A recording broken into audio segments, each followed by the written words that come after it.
Hello everyone, welcome to my channel and welcome back to my another new vlog. আমি সুদীপা আবারও চলে এসেছি নতুন একটা ভ্লগ ভিডিও নিয়ে তোমাদের সামনে। আশা করি তোমরা সবাই খুব খুব ভালো আছো। আর আমার দিনকাল ওই যাচ্ছে আর কি। তো তোমরা যদি আমাকে আরও আশীর্বাদ করো, আমার পাশে থাকো, সাপোর্ট করো, দেন আরও ভালোভাবে চলবে। তো দিনটা ছিল হচ্ছে 22শে জানুয়ারি, যেদিনকার ভ্লগটা আমি শেয়ার করছি। সেদিন ওই মোটামুটি 9টার দিকে হয়তো উঠেছিলাম। আসলে শীতকাল বলে আমি একটু ইচ্ছে করেই দেরিতে উঠি, ঘুম তো ভেঙে যায়, সেভাবে কোনো একটা কাজ থাকে না। তার থেকেও বড় কথা, মা আমাকে খুব একটা কাজ করতে দেয় না, ওই জন্য উঠতে একটু দেরি হয়। কিন্তু সেদিন আমি তাড়াতাড়ি উঠে গেছিলাম, 9টা নয়, আরও আগেই উঠে, সরি, আরও আগেই বোধহয় উঠে গেছিলাম। কারণ সেদিন ছিল খুবই ব্যস্ততাপূর্ণ, দেখে বুঝতেই পারছো। মা কত তাড়াতাড়ি রান্না করতে শুরু করে দিয়েছে। তখন মোটামুটি 9:30 বাজে আমি রান্নাঘরে এসেছি। মায়ের সমস্ত রকম সবজি কাটা হয়ে গেছে, আর ওদিকে কড়াতে কী যেন একটা চাপিয়েও দিয়েছে, জানি না ঠিক। আসলে সেই দিনে আমার দুই মামা আমাদের বাড়ি এসেছিল অ্যাকচুয়ালি নেমন্তন্ন করতে। নেমন্তন্নটা ছিল বড় দাদুর ভোজের। যাই হোক, তো এটা বলতেই কেমন লাগছে যে মানুষটা ছেড়ে চলে গেল আমাদেরকে। তার নাকি না, শ্রাদ্ধ তো নয়, তার জন্য ভোজ হবে আর কি। যাই হোক, কেমন একটা অদ্ভুত ব্যাপার, কয়েকদিন আগেও মানুষটা ছিল। আর আর সেই মানুষটাকে আর কোনো দিন এই জীবনে আর কখনো দেখতেই পাবো না। ভাবলেই কি অবাক লাগে, তাই না? কি অবস্থা! কয়েক বছর আগে বড় দিদাও এইভাবে হারিয়ে গেছে, আমার বড় জেঠু, আমার ঠাম্মা, সবাই এভাবে হারিয়ে যাচ্ছে। এই মানুষগুলোকে আর চাইলেও কোনোদিন দেখতে পাবো না। বড় দাদু আমাকে আর কোনোদিন বলবেও না, কিরে দেবাংশী মা, কখন এলি, কেমন আছিস, তোর বাবা মা এসছে, ভালো আছে? কি অদ্ভুত ধরনের ব্যাপার। বড় দাদুকে আর কোনোদিন ভাইফোঁটা দিতে পারবো না। বড় দাদুর সঙ্গে আর কোনোদিন গল্প হবে না, আর কোনোদিন আড্ডা হবে না, আর কোনোদিন চোখ মেলে তাকিয়েও দেখতে পাবো না। বড় দাদু ওই যে ভগবানের গানগুলো গাইতো, সেটাও আর কখনো গাইবে না। যাই হোক, আরও নানা রকমের ব্যাপার। তো মা কিছু কিছু রান্না করেছিল মোটামুটি, বেগুন ভাজা এই সমস্ত কিছু, আর বাকি রান্নাগুলো আমিই করছিলাম। রান্না করতে আমার ভালো লাগে, তো পেঁয়াজ কলি দিয়ে পোস্ত করছিলাম। প্রথমে বড়ি দিয়েছিলাম, মাকে বললাম যে একটু দিই, ভালো লাগবে, কিন্তু তেলটা আর কড়াইটা এতটাই গরম হয়ে গেছিলো যে বড়িগুলো একটু লাল লাল হয়ে গেছিলো। তারপর পেঁয়াজ কলিটা ভালোভাবে নাড়ছিলাম। মা তো অন্যান্য দিন রান্না করে, কিন্তু আমি রান্না করতে যেমন ভালোবাসি, তার থেকেও বড় কথা রান্না করে খাওয়াতে আরও বেশি ভালোবাসি মানুষকে। তো ওই জন্য কেউ এলে আমি চেষ্টা করি রান্না করতে। এগুলো নর্মাল খাবার, কোনো একটা স্পেশাল ডিশ যেটা আমি পারি, মা খুব একটা ভালো পারে না, বা মা হয়তো জানে না, সেই সব রান্নাগুলোও আমি করার চেষ্টা করি। মানে সেই সব রান্নাগুলো, সেই সব বলা ভুল, মানে কোনো একটা আমি, আমার বাড়িতে যেই আসে তাকে আমি একটা আমার নিজস্ব রান্না খাওয়াতে ভালোবাসি। তো সেদিন মায়েরও বেশ কয়েকদিন ধরে ধকল যাচ্ছিলো, মায়ের শরীরটা খারাপ ছিল, আর মায়ের আরও অন্যান্য কাজ ছিল, তাই জন্য বললাম যে আমিই করি। মা সমস্ত কিছু জোগাড় যন্ত্র করে দিচ্ছিল, মা তো কেটে সেদ্ধ করে সমস্ত মশলা বেটে রেখে দিয়েছিল। তো এই যে ভালো করে পেঁয়াজ কলিটা নেড়ে নিয়ে তারপর সেদ্ধ আলুটা দিয়ে দিয়ে তারপর পরিমাণ মতো জল আর লবণ দিয়ে ফুটতে দিয়েছিলাম। তারপর মা পোস্ত বেটেছিল। তারপরে বাপি মাছ কিনে নিয়ে এসেছিলো, তো সেই মাছটা ভালো করে ধুয়ে নিচ্ছিলাম। আমি ভেবেছিলাম যে কেটে নিয়ে এসেছিলো তো ঠিকঠাক বেশ ভালোই থাকবে হয়তো, কিন্তু গিয়ে দেখি না, প্রচুর আঁশ লেগে রয়েছে, আর ওই পাখনাগুলো ঠিক করে কাটেনি। যাই হোক, তো মা অন্যান্য কাজকর্ম করছিল, তো আমি এই জন্য এইগুলো করে নিচ্ছিলাম ফাঁকে যেটুকুই বা পারছিলাম। আমি খুব ভালো কাজ করতে পারি না, মাও করতে দেয় না, কিন্তু মায়ের হেল্পের জন্যই আমি করে নিচ্ছিলাম। মায়ের তো শরীরটা খারাপ, রান্না করতে আমার মোটামুটি ভালোই লাগে, খুব একটা খারাপ লাগে না, কিন্তু খুব বিশাল কিছু যে পারি সেটাও নয়, তবে ট্রাই করি আর কি। বেশিরভাগ ট্রাইটা আমার ইউটিউব দেখেই, রান্না করার ঝোঁক এগুলো, সেটা লকডাউনেই বেশি ভালো করে শুরু করেছিলাম আর কি। লকডাউনেই হচ্ছিল, আহ, মানে লকডাউনেই আর কি নেশাটা বাড়ে, যে ঘরে বসেছিলাম তখন, কলেজ চলাকালীন হঠাৎ মাঝপথে থেমে যাওয়া, মানে কী রকম একটা অনিশ্চয়তার জীবন। তো এই যে প্রথমে ভেবেছিলাম বেশ ভালো রয়েছে, তো এই যে ফটকাটাও লেগে রয়েছে, তারপরে এই দেখো পাখনাগুলোও কাটেনি, কি অবস্থা! তারপরে আঁশও কত লেগে রয়েছে, এই সমস্ত কিছু ভালো করে পরিষ্কার করে নিচ্ছিলাম। এরকম অপরিষ্কার অপরিচ্ছন্ন অবস্থায় রান্না করা যায় নাকি? যাই হোক, তো আমি মুড়ি খেয়েই রান্না করা শুরু করেছিলাম। আহ, এই কাজগুলোর ফাঁকে আমি ওই পোস্তটা চাপিয়ে দিয়ে তারপর মনে হয় মুড়ি খেয়েছিলাম, নাকি তার আগেই, ঠিক একটা মনে পড়ছে না, খেয়ে নিয়ে তারপর করছিলাম। আর রান্না করতে করতে অনেক বেজে গেছিলো, যদিও দুই মামার আসার আগেই রান্না কমপ্লিট করে ফেলেছি, কারণ তারা না অনেক জায়গায় নেমন্তন্ন করে তারপর আসছে, অনেক দিন পর আসছে। মেজো মামা তো খুব সম্ভবত এই প্রথমবার আমাদের বাড়িতে ভাত খাবে আর কি। এর আগে কখনো খেয়েছে বলে আমার তো মনে পড়ছে না, আসেই না সেইভাবে। বড় দিদার ভোজের সময় নেমন্তন্ন করতে এসেছিল, আর বড় দাদুর ভোজে, কি অদ্ভুত ব্যাপার, আমার মামারা তাছাড়া আসেই না। আর একটা যে মামা আসবে, ছোট মামা, তাকে তোমরা এর আগে অনেকবার আমার ব্লগে দেখেছো। সে আমাকে কলেজে পৌঁছে দিতে গেছে, কলেজ থেকে আনতে গেছে, বা মামার দোকান থেকে তার বাড়ি গেছি। কয়েকদিন আগে শিব পুজোর যে ব্লগ ছেড়েছিলাম সেখানেও দেখেছো যে আমি আর আমার মনি মামার সাথেই গেছিলাম বাজারে। যাই হোক, ওই মামার সাথে মোটামুটি তোমরা পরিচিত আর কি। ওই মামাও আমাদের বাড়ি অনেক কবার এসেছে আমাদের পুজোতে, কিন্তু মেজো মামা খুব একটা আসে না। এই যে দেখছো, মাছ ভাজতে গিয়ে আমি মাছটা ভেঙে ফেলেছি। তো মাকে বলেছিলাম নুন হলুদটা মাখিয়ে দিতে, আমি নুন হলুদটা মাখিনি। কারণ ওই হাতে যে হলুদটা লেগে যায় না, সারা দিনে আর ওঠে না, খুব বিরক্তিকর লাগে। তো মাছগুলো ভেজে নিয়েছিলাম, ওই মাছ ভাজার তেলেই আমি পাঁচ ফোড়ন আর টমেটো দিয়েছিলাম। টমেটোতে আমি সবসময় একটু নুন দিই, যেহেতু নিজেই রান্না করছিলাম, নিজেই ভিডিও করছিলাম, তাই সমস্ত কিছু কিন্তু দেখানো হয়নি। আর আমাদের যেহেতু আমিষ নিরামিষ রান্না হয়, তাই এই পেঁয়াজ রসুন হাতে আমি ওই তেল মশলার কৌটো যেগুলো, সেগুলো কিন্তু আমি নাড়ি না, কারণ পরে সেগুলো হবে না।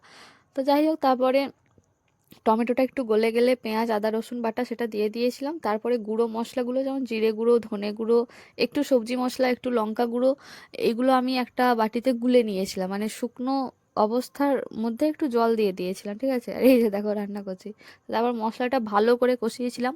আর আমার এই একটা স্বভাব আছে, আমার রান্না করতে টাইম এই কারণেই লাগে, কারণ আমি গ্যাস কম দিয়ে দিয়ে অনেকক্ষণ ধরে মশলা কষি, বা যে রান্নাটা করি সেটা অনেকক্ষণ ধরে কষি, আমার ভালো লাগে। আর আমি রান্না করতে করতে টায়ার্ড হচ্ছিলাম, বিরক্ত লাগছিল, কারণ একটানা বসে থেকেছি, সমস্ত পদগুলোই আমি করেছি, শুধু মা শুধু ডাল, চাটনি আর বেগুন ভাজা করেছিল। আমি তো অবশ্য তিনটে পদই রান্না করেছিলাম। আর ওই সাইডে না আগের দিনের টক ছিল ফুলকপি দিয়ে বানানো, তো সেটাই হচ্ছিল। আর মা এই ফুলকপি আর আলুগুলো তো ভেজে রেখেছিল আগেই। তো মশলাটা কষিয়ে নিয়ে আমি এই ভেজে রাখা আলু আর ফুলকপিগুলো দিয়েছিলাম, তারপর সেটাও ভালো করে কষিয়ে নিয়েছিলাম। তো এই কষানোই হচ্ছে আমার জীবন আর কি, বলা যেতে পারে। না মানে আমার না, আমার রান্নার জীবন আর কি। অনেকক্ষণ ধরে আমি কষাই। যাই হোক, তারপরে প্রসেসটা আর দেখানো হয়নি। কষানোর পরে জল দিয়ে দিয়েছিলাম, আর একটু লবণ দিয়ে ফুটতে দিয়েছিলাম। তারপর মাকে বললাম বাকিটা করে নিতে, তো মা ওপর থেকে মাছগুলো দিয়ে দিল। তারপর ভালো করে একটু ফুটে গেলে ওপর থেকে গরম মশলা গুঁড়োটা দিইনি, প্রচুর যদি রিচ হয়ে যায় বলে নাকি।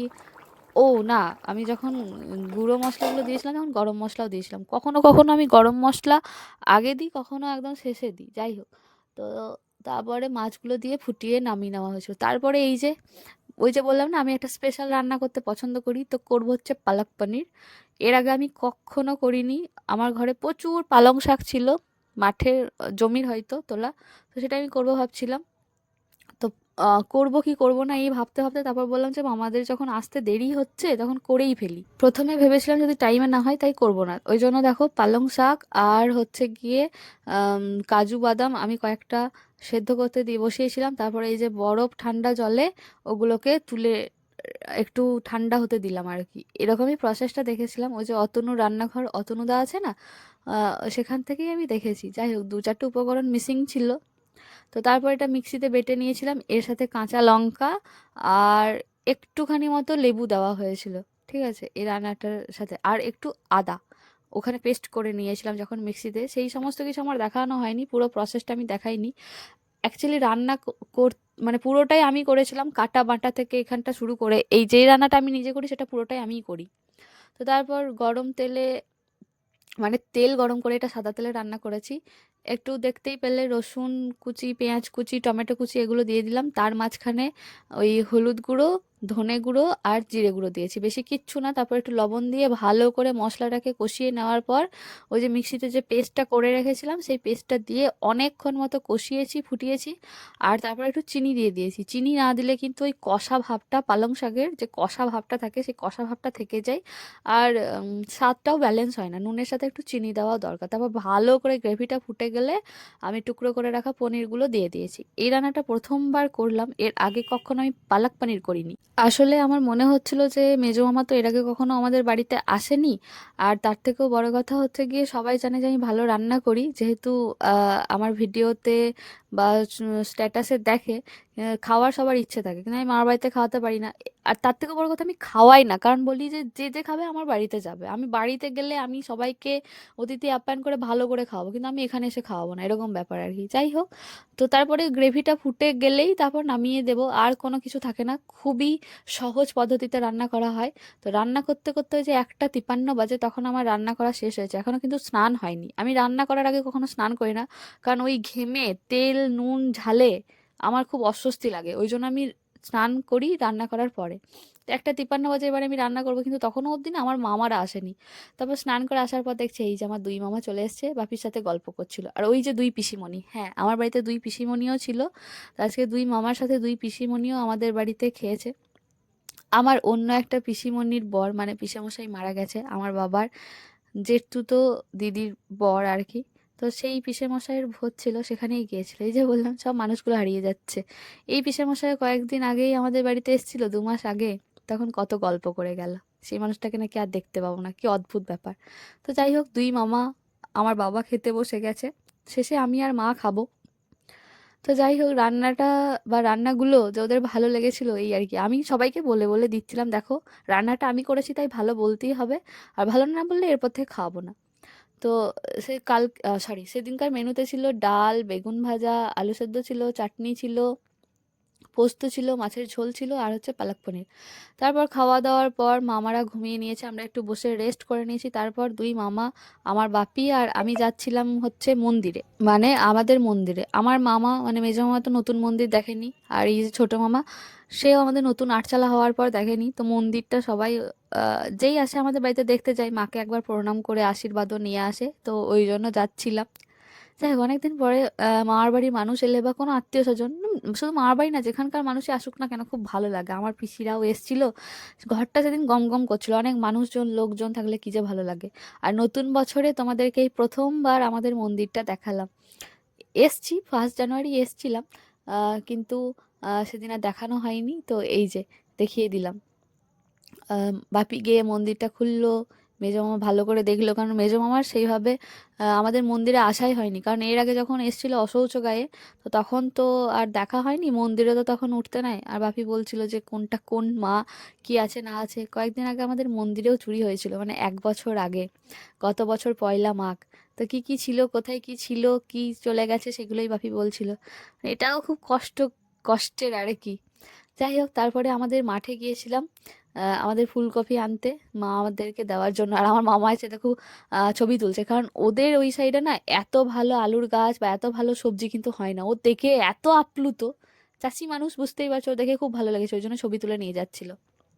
আর এই যে আমাদের জমিতে আগেই দেখিয়েছি ফুলকপি আর ব্রোকলি হয়েছে, বাঁধাকপিটা কম। তো ওই ফুলকপি আর ব্রোকলি দেওয়ার জন্যই এসেছিলাম, মানে আমি আর বাপি কাটতে এসেছিলাম। আর মামারাও একবার এলো, ঘুরে দেখে গেল, ওদের খুব ভালো লাগে। আর সত্যি ওদের ওই সাইডে মাটিও ভালো নয়, এত জলেরও ব্যবস্থা নেই, তাই জন্য ভালো চাষবাস হয় না। তো যতজন ছিল, আমাদের তো নিয়ে যাওয়া পসিবল হয় না, কারণ আমার মামার বাড়ি অনেক দূর, এরা বাইকে করে এসছে, তো ওই জন্য আমরা সবার জন্য একটা একটা করে দিয়েছিলাম। যতগুলো দাদুর বাড়ি আছে ওখানে, মানে টোটাল 5টা দিয়েছিলাম, 4টে দাদু, মানে দুই মামা আছে, বড় মামা মেজো মামা, সেজো দাদুর জন্য, আর হচ্ছে ওই যে ফুল দাদুর জন্য, আর আমার দাদুর জন্য, বা সবার জন্য দিয়েছিলাম। আমরা কেটে ভরে নিয়ে যাচ্ছিলাম। এই যে দেখো ব্রোকলিগুলো কি সুন্দর হয়েছে। যাই হোক, এখন ব্রোকলি একদমই শেষ, সবই শেষ হয়ে গেছে, কয়েকদিনের মধ্যেই শেষ হয়ে যায়। তো সেই দিনটা কিন্তু বেশ ভালো কেটেছিল সারাদিন। অনেকদিন পর আসলে, পরে মানুষজন আসলে বেশ ভালো লাগে, গল্প গুজব, তার মধ্যে পিসিমণিরাও ছিল, তাদের সঙ্গে গল্প গুজব করে বেশ ভালো হচ্ছিল। এই যে তারপর মারা বাড়ি চলে যাচ্ছে, মা, টুগলু বুড়ি, আমার বাপি, সবাই বাই করে দিলাম। তো এই ছিল আজকের ব্লগ। তোমরা সবাই জানিও কেমন লেগেছে, ভালো লাগলে অবশ্যই লাইক কমেন্ট করে দিও। আর অবশ্যই তোমাদের শেয়ার অ্যান্ড সাবস্ক্রাইব খুব দরকার, যারা নতুন আছো প্লিজ চ্যানেলটাকে সাবস্ক্রাইব করে দিও, পাশে থেকো, তোমাদের মতামতের অপেক্ষায় থাকি। মতামত অবশ্যই জানিও কমেন্ট করে। তো দেখা হবে পরের একটা ব্লগে, আশা করি ততক্ষণ সবাই ভালো থাকবে, সুস্থ থাকবে, আর আমাকেও ভালো রাখার ব্যবস্থাটা করো আমার চ্যানেলটাকে সাবস্ক্রাইব করে, আর তোমাদের সাপোর্ট ছাড়া এগোনো মুশকিল। চলো আজকের মতো এখানেই বাই, দেখাবেন পরের ব্লগে। রাধে।